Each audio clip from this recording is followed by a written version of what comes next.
și 10 minute și anunțam la începutul ediției de astăzi că vom vorbi despre poezie, dar o altfel de poezie, aș putea spune, poezia din spatele muzicii rap.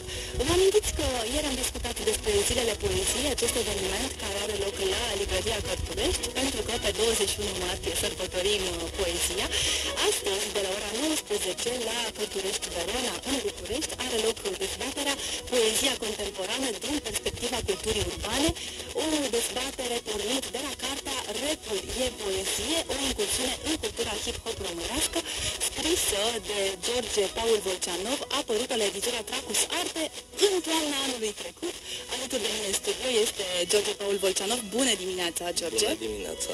Am citit cu sufletul la gură, spune așa, această carte a ta, studiul tău dedicat culturii hip-hop din România, poeziei din spatele versurilor, rapul este poezie.